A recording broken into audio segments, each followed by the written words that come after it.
A reading from the Gospel of Mark. After Jesus and his disciples left the synagogue, they entered the house of Simon and Andrew with James and John. Now Simon's mother-in-law was in bed with a fever, and they told him about her at once. He came and took her by the hand and lifted her up. Then the fever left her, and she began to serve them. That evening at sundown, they brought him all who were sick or possessed with demons. And the whole city was gathered around the door. And he cured many who were sick with various diseases, and cast out many demons. And he would not permit the demons to speak because they knew him. In the morning, while it was still very dark, he got up and went out to a deserted place, and there he prayed. And Simon and his companions hunted for him. When they found him, they said to him, "Everyone is searching for you." He answered, "Let us go on to the neighboring towns, so that I may proclaim the message there also, for that is what I came out to do." And he went throughout Galilee, proclaiming the message in their synagogues and casting out demons. As the old saying goes in real estate or those looking to buy a house, only three things really matter: location, location, and location. Ironically, the same is often true in the Gospels themselves, where the location plays an important role in many of the stories. And if we pay attention to the setting against which these stories of Jesus unfold, we can glean additional insights into what the Gospel writer is trying to tell us about the ministry and the work of Jesus in this world. Today's story takes place in the tiny fishing village of Capernaum. It's a village on the Sea of Galilee that probably would have never been remembered were it not for Jesus' own ministry. It's a village where many of his disciples lived or their relatives lived. It's where he called some of his disciples and where he taught in the synagogue.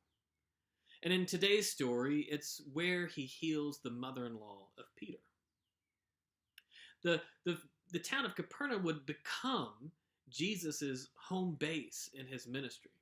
Whenever he would go out into the surrounding regions to teach, it was always to Capernaum that he would return. And tradition has it, he would return to the house of Peter's mother-in-law. It's not hard to see why either, because in today's story, as soon as she's healed, the first thing she does is she gets up and she serves them. Now, I don't know if she serves them bread or wine or water, but whatever it is, her first impulse after receiving this gift of God is to then give to others. And the word the writer used, diakonos, in the Greek, is actually the same word we get our word deacon, one of our ordained orders of ministry. And what the mother-in-law of Peter is doing in the story is not dissimilar from what a deacon does in the Eucharist. If we pay attention, though, to this home base of Jesus, and the house and the home of Peter's mother-in-law, when it comes back up, it gets really interesting, given how the gospel writer introduces this home. Because the next time we see Capernaum come up in the Gospel of Mark, it's when they are on the way home from the Transfiguration. Jesus and three of the disciples have gone up and seen Jesus transfigured in glory. They've gone down the mountain and had the confrontation with the unclean spirit that the disciples had trouble casting out on their own. And then as they arrive back into Capernaum for a little rest and relaxation, back to the home of the mother-in-law of Peter, they sit down at the table in the home. And Jesus asked them, "So what were you arguing about on the way over?" The disciples a little sheepishly admit, "We were arguing about who was the greatest disciple." And then what Jesus says after that connects right back to this opening story that we had today with Peter's mother-in-law. He says, "Well, boys, if you want to be the greatest disciple, you first have to be the servant of all." The servant, diakonos. It's that same word that Jesus goes on to describe his own ministry, and that he is to be the servant not to be served. But we first see it in the home of Peter's mother-in-law after she's healed. And she immediately gets up to serve Jesus and the disciples. So I like to think that as they were sitting there at the table, as Jesus says this, he looks at the disciple and he says, if you want to be the greatest, he looks at the mother-in-law of Peter.